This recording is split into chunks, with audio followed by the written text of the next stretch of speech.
Hello everyone, I'm Shweta and I'm studying Mtech Computer Aided Structural Engineering from Mahindra University, Hyderabad. I'm here to present you about my course project in the course Infrastructural Health Monitoring under the guidance of Dr. Visalakshi. And my course project is on the topic identifying the damage in the steel frame. And the damage is given by the loosening of the bolts.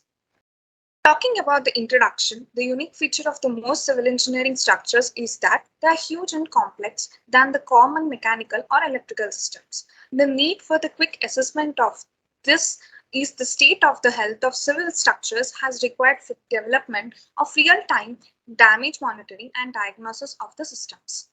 Such a system is intended to monitor the health of a structure during the normal operation and also after the structure has experienced the loads.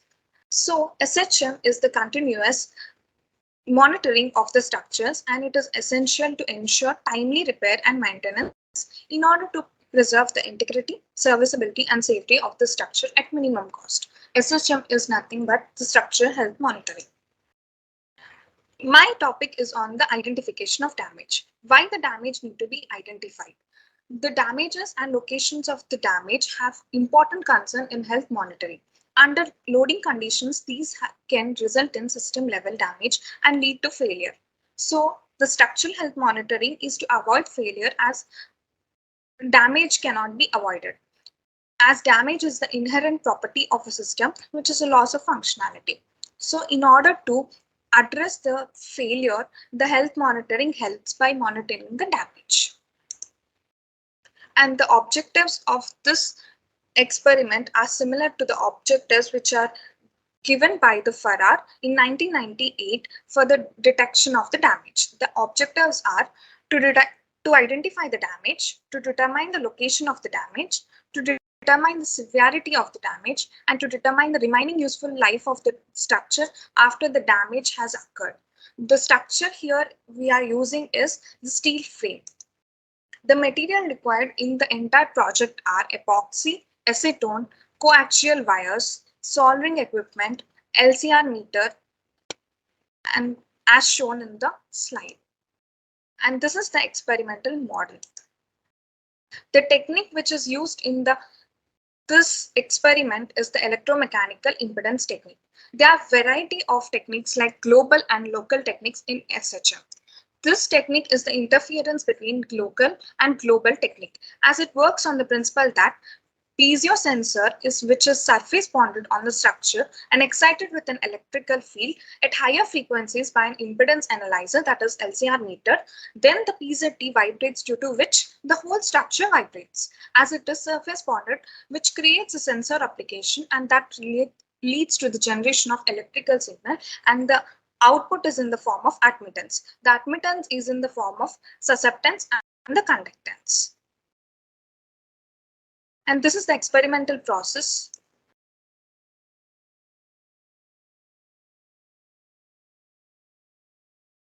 This is the experimental model of the steel frame, which is prepared by the beams and columns of size 230 by 230 by 2 mm, which is connected with the help of bolts, 2 bolts at each beam column joint, and the length of the beam is 750 mm and the length of the column is 600 mm, and the 3 PZT sensors are used, which are manufactured from Central Electronics Limited, and the size of the PZT are 15 by 15 by 0.2 mm, and these are located at the strategic locations. The strategic locations are the beam column joints where the shear force is maximum, and the midspan of the beam where the bending moment is maximum, and these are surface bonded with the specimen. And the first procedure of this experiment involves the bonding of the sensors. The bonding of sensors is done with the primary step with cleaning of the surface with the help of sandpaper, and the acetone is used to clean the surface to take away the dust particles, and the epoxy is prepared and applied on the specimen where the PZT is to be fixed, and the PZT is applied at the center position, and the weight is kept and left for 45 minutes so that the bonding is done properly. And with the help of coaxial wires. One of the wire is connected to the negative terminal, which is a semicircular part, and another wire is connected to the positive terminal, which is the central part. And this is where, with the help of soldering machine, the wires are soldered to the PZT sensor. And after the soldering of the PZT sensor, to check whether the PZT is working or not, we are using LCR meter. This is the LCR meter which we are using in this experiment. LCR meter is used for the actuator applications, in which we are giving an electrical field which is converting into mechanical stream, and we can see that there is the output is in the form of admittance, which is in the form of G and B, which is conductance and susceptance, and these are the graphs which we are obtaining. One is conductance graph and susceptance graph, which is in the units, Siemens units. Wires are connected to the coaxial wires of PZP, and by using Wipro software, we can obtain the signatures, and the signatures are obtained in a similar fashion. As you can see, the conductance signature should be in the inclination of 45 degrees, and this indicates that PZT sensor is bonded properly, and we can see that there is a 45 degrees inclination and there is no debonding effect. So these sensors are properly bonded. This experiment, each sensor is connected separately with the coaxial wires of the PZT to the crocodile cables of the LCR meter to obtain the baseline signatures, and after obtaining the baseline signatures, we can give damage by loosening the bolts of each bolt by using the cutting plier. The damage one is given by loosening the first bolt completely by giving the total revolutions, and this damage 2 is given by loosening the 2 bolts of the beam column joint, and damage 3 is given by loosening the 3 bolts. As we can see, completely we are loosening the bolts, and damage 4 is given by loosening the 4 bolts, and in this way, at each damage level, at each sensor, the signatures are obtained, and this is used for the analysis of the data. The next step is the processing of data, that is nothing but analysis of data obtained from testing. The first step is the damage identification. The data obtained from the LCR meter is in the form of the conductance and susceptance signatures. And the figures shown here are the conductance and susceptance signatures of sensor 1 at various stages of the test in the range of frequency 30 to 300 kilohertz. The variation of this signatures can be seen in the form of appearance of new peaks or the shifting of existing peaks. But due to wide range of frequency, there is no variation observed. Hence, the less frequency range is taken and the conductance variation is seen. We can see that the amplitude of the healthy state is low compared to the amplitude of the damaged states. As the damage is increasing, the amplitude is increasing, and for the fourth damage, there is the appearance of new peak indicating the more damage. And we can see that the different frequency ranges, the conductance graph is shown in this slide. In similar fashion, for second sensor, the conductance and susceptance signatures in the range of frequency 30 to 300 kilohertz are seen. And in the frequency range of 40 to 45 kilohertz, the conductance graph shows there is a appearance of new peaks in the damaged fourth state, and this indicates there is a more damage in this fourth stage. Even in the third sensor, the similar fashion, we can see the conductance and susceptance signatures and the appearance of new peak in the fourth stage, as well as we can see there's appearance of peak seen in the third and second stages also. The next step involves a determination and identification of location of damage. And this can be done using the RMSD indices. RMSD indices are the root mean square deviation indices, which are the statistical damage quantifiers used for the interpretation of damage and location of the damage. And we can see that the variation of RMSD percentage with the variation of damage state in sensor 1 in the first graph and sensor 2 in second graph, and sensor 3 in the third graph. In all the graphs, we can see that the RMSD percentage is more in the damage fourth state. Talking about the quantification of damage, to detect RMSD variation with the respect to each damage state and each sensor can be seen in this slide. In the first damage state, there is a more RMSD value in the second sensor because the loosening of the bolt is resulting in the disattachment of the sensor, the column from the structure, which is resulting more damage in the second sensor.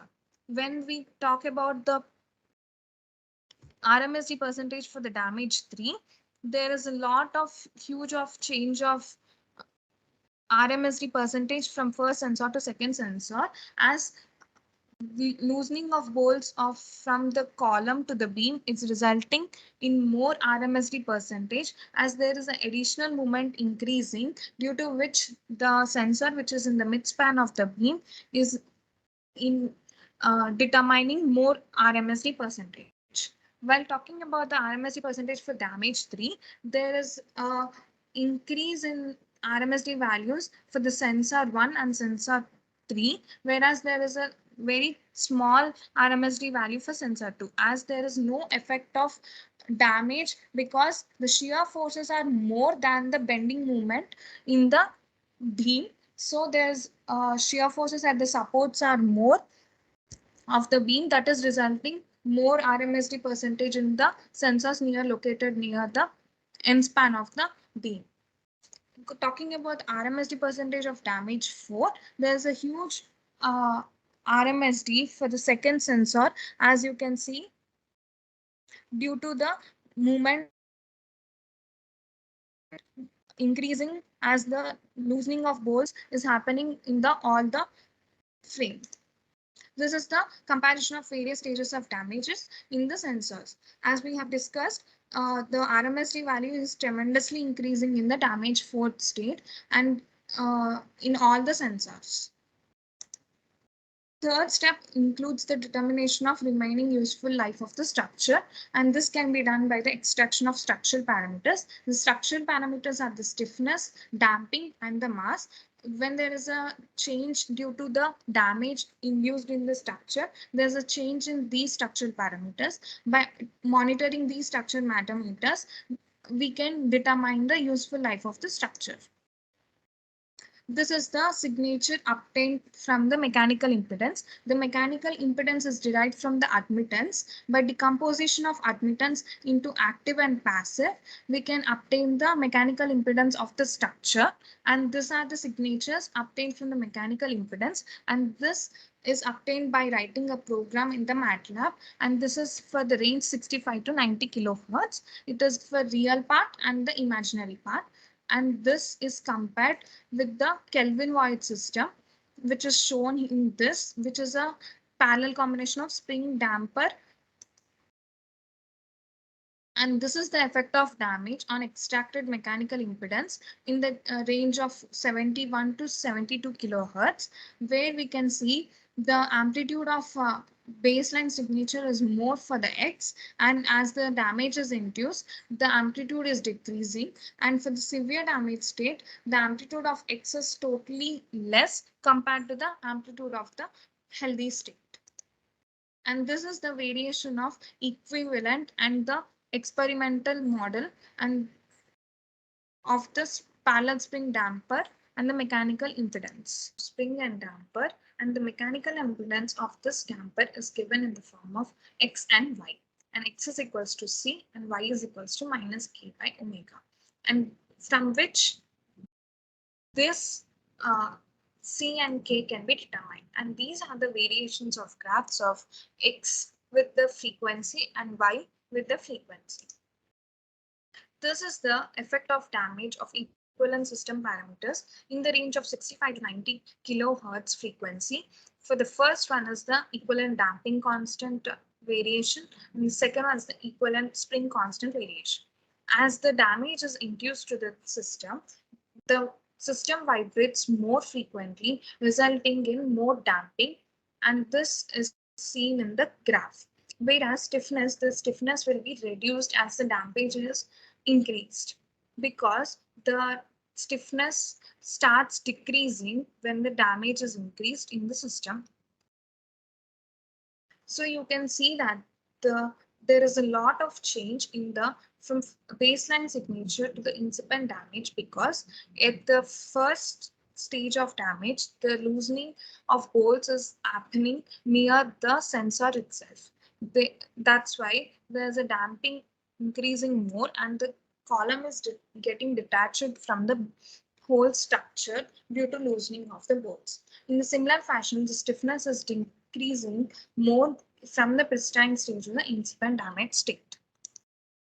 In a similar fashion, the signatures can be decomposed into X and Y, that is, the admittance signatures is decomposed in the form of mechanical impedance as shown in the figure.